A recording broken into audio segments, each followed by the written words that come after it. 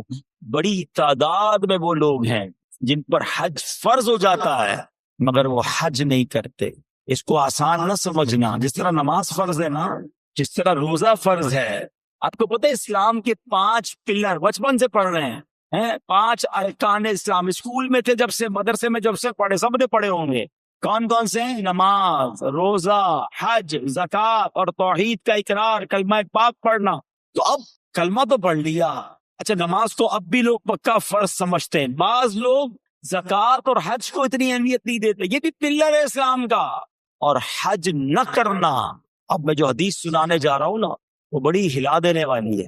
حدیث پاک کا مضمون ہے، نبی پاک فرماتے جو کوئی شخص استطاعت کے باوجود، یعنی طاقت رکھتا ہے، پیسے بھی ہیں، گھر والوں کو بھی نان نفقہ دے سکتا ہے، ایسی صحت بھی ہے کہ حج کر سکے، استطاعت کے باوجود حج نہ کرے، آقا فرماتے مجھے کوئی پرواہ نہیں وہ عیسائی ہو کر مرے، یہودی ہو کر مرے، یعنی معاذ اللہ اس کے ایمان پر خاتمہ نہ ہونے کا خوف ہے۔ لوگ کہتے ہیں یار بس حج کرنا ہے تو وہ ذرا بچی کی شادی کر لوں پھر کر لوں گا، وہ ذرا کاروبار سیٹ کر لوں پھر کر لوں گا، آج کل بڑی گرمی ہے، حج زیادہ ٹھنڈ میں آیا نا پھر کر لوں گا۔ اور اللہ کے بندوں میں نہیں پتا ہم زندہ رہیں گے نہیں رہیں گے اگلے حج تک۔ کئی لوگ پچھلے حج میں ہمارے ساتھ تھے، اس بار نہیں آئے۔ اگر فرض ہے تو دیر نہ کریں، اور اگر تم یہ سمجھتے ہو نا کہ 2-4 کام اٹکے ہوئے وہ ٹھیک ہو جائے تو حج کروں گا، ارے تمہاری بھول ہے، وہاں چلے جاؤ، سارے کام ادھر سے ہی تو بن جاتے ہیں، بگڑے ہوئے بنتے ہیں سب کام مدینے میں، بٹتے ہیں جہاں بھر کے آلام مدینے میں، مشکل میں ہو تو جاؤ نا آقا کی دربار میں۔ اور لوگ کہتے حج کے پیسے تو ہیں مگر اس سے زیادہ نہیں ہے، وہ کم ہو جائیں گے، بھول ہے تمہاری۔ حدیث پاک سناتا ہوں جس کا مضمون ہے حج کرو غنی ہو جاؤ گے۔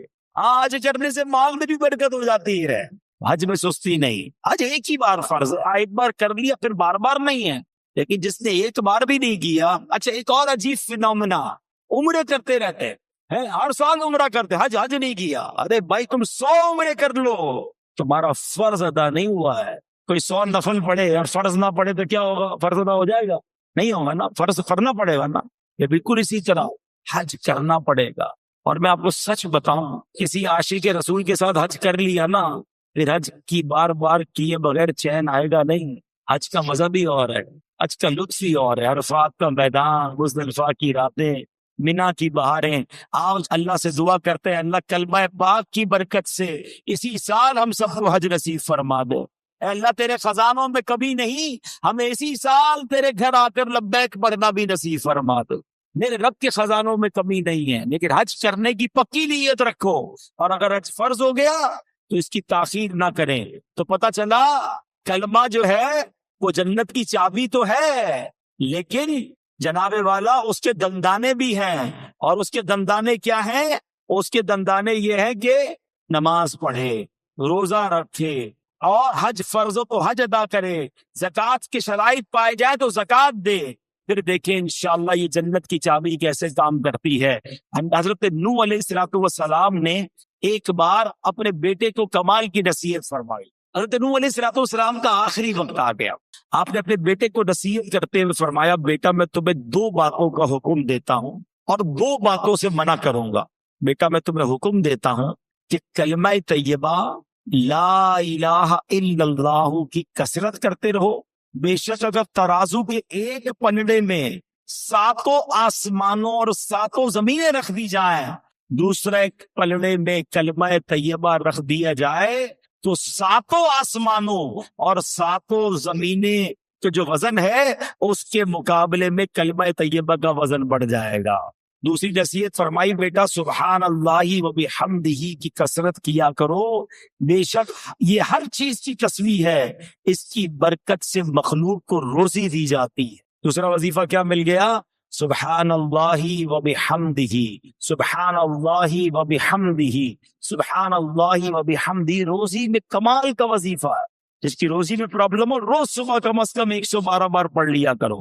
اب آئیے فرماتے، بیٹا میں تمہیں مزید 2 نصیحتیں کرتا ہوں، شرک اور تکبر سے بچتے رہنا۔ تو یہ 2 باتیں پازیٹو جو کرنے والی ہیں، 2 باتیں جن سے بچنا ہے، اس کو پکڑ لیجئے۔ کلمہ پاک اور سبحان اللہ و بحمدہ کا ذکر کرنا ہے، اور شرک اور تکبر سے بچنا ہے۔ یہ حضرت نوح علیہ السلام کی سبحان اللہ وصیت بھی ہے اور شاندار نصیحت بھی ہے۔ اور سبحان اللہ کلمہ پاک کی ایک اور فضیلت سنیں۔ عبداللہ ابن عباس فرماتے دن اور رات میں کل 24 گھنٹے ہیں، اور کلمہ طیبہ کے حروف بھی 24 ہی ہیں۔ جو ایک بار کلمہ طیبہ پڑھتا ہے اس کا ہر حرف 1 گھنٹے کے گناہوں کا کفارہ بن جاتا ہے۔ بس جب بندہ ہر روز 1 مرتبہ کلمہ طیبہ پڑھے اس پر کوئی گناہ باقی نہیں رہتا۔ اب سوچو جو دن میں کئی بار کلمہ پاک پڑھتا ہے اس پر کتنا اجر و ثواب ملتا ہوگا۔ تو یہ ذکر جو ہے اپنی زندگی میں شامل کر لیجئے۔ نبی پاک علیہ السلام نے فرمایا قیامت کے دن اللہ پاک فرشتوں سے فرمائے گا، کلمہ طیبہ پڑھنے والوں کو میرے قریب کر دو اور میرے عرش کے سائے میں جگا دو، بے شک میں ان سے محبت کرتا ہوں۔ اللہ کا محبوب بننا ہے تو کلمہ پاک کا ورد کیجئے۔ اللہ اکبر۔ میں نے ایک شروع میں بات کہی تھی کہ افضل الذکر کیا ہے، اب حدیث سن لو۔ احمد مجتبیٰ رسول خدا صلی اللہ تعالی علیہ وسلم نے فرمایا، افضل الذکر لا الہ الا اللہ و افضل الدعاء الحمدللہ۔ آقا فرماتے ہیں افضل ذکر ہے لا الہ الا اللہ، اور افضل دعا ہے الحمدللہ۔ تو سبحان اللہ کلمہ پاک بھی پڑھنا ہے اور بات بات پر اللہ کا شکر بھی ادا کرنا ہے۔ بہرحال میرے پیارے اسلامی بھائیوں، اب ایک اور اہم بات سبحان اللہ کہ ہمیں جب آخری وقت کسی کا آ جائے نا، کسی مردے کا، کسی شخص کا آخری وقت، انتقال کا وقت قریب آ جائے، تو اس وقت اس کے پاس جا کر کلمہ پاک کی تلقین کرنی چاہیے، کلمہ سکھانا چاہیے۔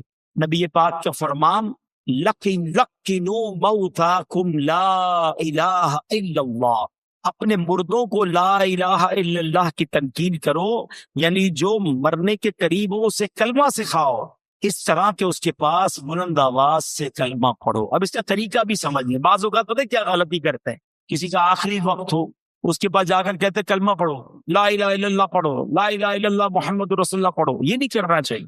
یہ بڑی اہم بات بتانے جا رہا ہوں۔ جو سکرات کا وقت ہوتا ہے نا، بڑی تکلیف میں ہوتا ہے بندہ، اس کو بڑی مشکل ہو رہی ہوتی ہے، خدا نہ خواستہ اس تکلیف میں اگر اب اس نے یہ کہہ دیا نا میں نہیں پڑھتا، میں کلمہ نہیں پڑھتا، تو کہیں ایسا نہ ہو اس کا خاتمہ برا ہو جائے۔ ہمیں کرنا پتہ ہے کیا، میں یہ نہیں کہتا کہ جو یہ کہتے میں نہیں پڑھتا اس کا خاتمہ برا ہوا، لیکن آپ کے دل میں تو بات رہ جائے گی نا، یار اس نے منع کر دیا تھا کلمہ پڑھنے سے، کہ یہ بات نہ کریں، بلکہ طریقہ صدر الشریعہ مفتی امجد علی اعظمی نے بہار شریعت میں لکھا، نزا کی حالت میں جب تک روح گلے کو نہ آئی ہو مرنے والے کو تلقین کرے۔ کس طرح کرے؟ اس کے پاس جائیں اور بلند آواز سے خود کلمہ پڑھنا شروع کر دیں، اشہد ان لا الہ الا اللہ واشہد ان محمد رسول اللہ، پڑھتے رہیں۔ اب اس کو کہنے کا حکم نہ دے، آپ پڑھتے رہیں تاکہ وہ سنے اور اس کو یاد آ جائے، اور جب اس بندے نے کلمہ پڑھ لیا نا آپ چپ ہو جائے، اب کوئی اور بات نہ کرے، اس کا آخری جملہ نکل چکا ہے نا کلمہ، اب آپ خاموش ہو جائے۔ ہاں اگر کلمہ پڑھنے کے بعد اس سے پھر کوئی بات کر دی، اب دوبارہ آپ بلند آواز سے کلمہ پڑھنا شروع کر دیں۔ کوشش کریں کہ اس کا آخری کلام جو ہے وہ لا الہ الا اللہ محمد الرسول اللہ صلی اللہ تعالیٰ علیہ وسلم ہو جائے۔ اللہ مجھے اور آپ کو مرتے وقت بھی کلمہ نصیب فرمائے۔ کس کس کی تمنا ہے مرتے وقت کلمہ پڑھنا ہے؟ سبحان اللہ۔ آج کل پڑھتے ہو؟ مرتے وقت سب کو پڑھنا ہے، روزانہ کتنی بار پڑھتے ہو؟ آج کا بیان نکال دیں، آج کے بیان میں تو ماشاءاللہ کئی بار ہم نے پڑھ لیا، آپ چوٹ کرنے کے لیے کہہ رہا ہوں، پوچھئے ایک ہفتے میں کتنی بار کلمہ پڑھا؟ اپنے آپ کو جواب دینا، مجھے جواب مت دینا۔ تمنا کیا ہے کہ مرتے وقت کلمہ پڑھوں، آخری زبان پر کلمہ پاک ہو، زندگی میں نہیں پڑھنا ہے۔ کتنی فضیلتیں سن لی، افضل الذکر کہا گیا اس کو۔ اور ایک بات یاد رکھنا، مرتے وقت تو ویسے ہی پڑھنا مشکل ہوگا، ہاں زبان بھاری ہو جائے گی۔ آپ نے دیکھا بخار میں الفاظ نہیں نکلتے، سر میں درد ہو تو بات کرنے کو جی نہیں چاہتا، پیٹ میں درد ہو زیادہ بندے کی منہ سے بات ہی نہیں نکلتی ہے۔ ارے یہ پیٹ کا درد، سر کا درد، بخار کچھ نہیں ہے۔ اللہ عافیت رکھے، کتابوں میں لکھا موت کا ایک جھٹکا تلوار کے 1000 وار سے زیادہ سخت ہے۔ کیسے پڑھو گے کلمہ جب پوری زندگی نہیں پڑھتے تھے؟ یہ سوچنے والی بات ہے۔ ایک بزرگ کی بات مجھے ایسی دل پہ لگی ہے، یقین کرے کیا جملہ کہہ گئے، کہتے ہیں اپنی زبان کو کلمے کا عادی بناؤ تاکہ جس دن زبان بھاری ہو جائے اس دن تمہاری زبان سے کلمہ ادا ہو جائے۔ عادت ہوگی تو نکلے گا نا، عادت ہی نہیں ہے کلمہ پڑھنے کی، کئی دن گزر جاتے ہیں۔ ارے ہونا کیا چاہیے کہ میں صبح ایک تسبیح کلمہ پاک کی پڑھوں، شام ایک تسبیح کلمہ پاک کی پڑھوں، جب موقع ملے زبان سے لا الہ الا اللہ محمد الرسول اللہ نکلتا رہے، پڑھتے ہی نہیں ہے۔ اچھا اس کو میں ایک اور طریقے سے سمجھاتا ہوں، یہ جو گندی محفلیں، بری محفلیں، برے دوستوں کے ساتھ بیٹھتے نہ بیٹھا کرو، ہیں گانے سننا، فلمیں دیکھنا، غیبتیں کرنا، گالیاں دینا۔ پہلے ایک بات یاد رکھیں، یہ جو ہمارا دماغ ہے نا، کمپیوٹر کا سی پی یو پتہ ہے اس میں کیا ہوتا ہے؟ ڈیٹا ہوتا ہے، آپ سرچ کریں وہ نکال کے دے دیتا ہے۔ یہ دماغ اللہ پاک نے ایسا کمپیوٹر دیا ہے، میں ایسا سی پی یو دیا ہے جس کو ڈیلیٹ کرنے کی بھی حاجت نہیں ہے۔ دنیا کے موبائل بھر جاتے ہیں، بھائی تھوڑی سی ویڈیو ڈال دو، کمپیوٹر میں جگہ ختم ہو جاتی ہے۔ 50 سال کا ہو گیا ہوں میں، میرے بچپن کی ویڈیو بھی دماغ میں موجود ہے۔ سب کے ساتھ ایسا ہے نا، آپ کو بچپن کے کئی واقعات ایسے یاد ہیں جیسے آپ کی آنکھوں کے سامنے فلم چلتی ہے۔ یہ کدھر سے ہے؟ ادھر سیو ہے، جس کا نام لیتا ہوں اس کی تصویر آ جاتی ہے دماغ میں۔ کیسے آتی ہے؟ سب کی تصویریں سیو ہے۔ جب پاک گیا نا اندر تو جھٹکا لگے گا تو نکلے گا کیا ہے؟ پاک ہی نکلے گا نا۔ مثال کے طور پہ یہ گلاس ہے، اس میں پانی ہے، کوئی بھائی ادھر سے گزرے اور اس کو ٹھوکر لگا دے، کیا گرے گا اس میں سے؟ بتاؤ نا، پانی گرے گا، دودھ گرے گا؟ دودھ کیوں نہیں گرے گا؟ اس میں ہے ہی نہیں دودھ۔ مولانا صاحب کیا ہو گیا آپ کو؟ دودھ تو جب گرے گا نا جب گلاس میں دودھ ہوگا۔ اچھا اس میں تھوڑا سا شربت ملا دو، لال شربت ہو جائے، اب دھکا لگے گا تو کیا گرے گا؟ شربت گرے گا۔ سمجھ رہے نا میری بات؟ یہ پریکٹیکل سے سمجھا رہا ہوں آپ کو۔ برتن میں جو ہوتا ہے وہی چھلکتا ہے، برتن میں جو ہوتا ہے ایسا ہی ہے۔ اب آؤ میں سمجھاتا ہوں۔ جس کے دماغ میں بری باتیں ہیں نا، گندی باتیں ہیں، بری محفلوں میں بیٹھا ہے، غلط دیکھ رہا ہے، غلط سن رہا ہے، غلط بول رہا ہے، جب دھکا لگتا ہے نا پھر وہی باہر نکلتا ہے۔ اب دیکھ لیں اچھے خاصے نیک نمازی جھگڑا ہو جائے کسی سے، ارے باپ رے باپ، ایسی گالیاں نکلتی ہے، بندہ کہ اس کو کیا ہو گیا یار؟ پتا چلتا ہے کہیں بیٹھتا ہے گالیاں سنتا ہے، ٹھیک ہے نا؟ اور کسی شریف النفس آدمی جس نے کبھی گالیاں سنی نہیں ہے، بیٹھتا ہی نہیں بری صحبت میں، اس کو دھکا دے دو، اس سے کسی کا جھگڑا ہو جائے، کہ یار نہیں مارو مجھے، کیوں لڑ رہے ہو بھائی، نہیں بھائی نہیں کرو، اس کے منہ سے گالی نکلے گی نہیں کیونکہ اندر جندہ نہیں ہے۔ چلو ایک اور ایگزامپل، ایک اور مشورہ، ایک اور طریقہ۔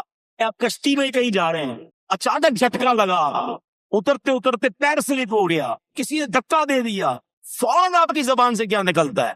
چیک کر لو اب. کچھ خوش نصیب وہ ہوں گے جیسے ہی دھڑکا لگتا ہے نا ان کی زبان سے نکلتا ہے لا الہ الا اللہ یا رسول اللہ یا غوث اللہ. سمجھ لو اندر صحیح بھرا ہوا ہے. سمجھ رہے ہو اندر آپ کا پاک بھرا ہوا ہے. جھٹکا لگ رہا ہے اچھا ہی نکل رہا ہے.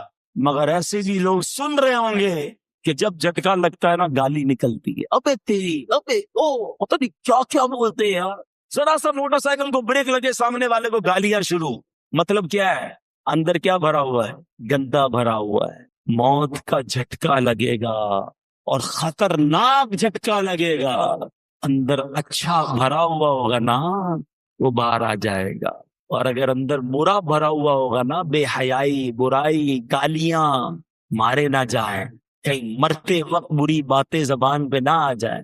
ہماری تمنا کیا ہے کلمہ پڑھتے پڑھتے درود پڑھتے پڑھتے یا رسول اللہ کہتے کہتے میں وہ سنی ہوں جمیل قادری مرنے کے بعد میرا لاشا بھی کہے گا الصلاۃ والسلام. یہ پڑھتے پڑھتے جانا ہے نا تو دنیا میں پڑھو گے تو آخرت مرتے وقت آئے گا نا زبان پہ.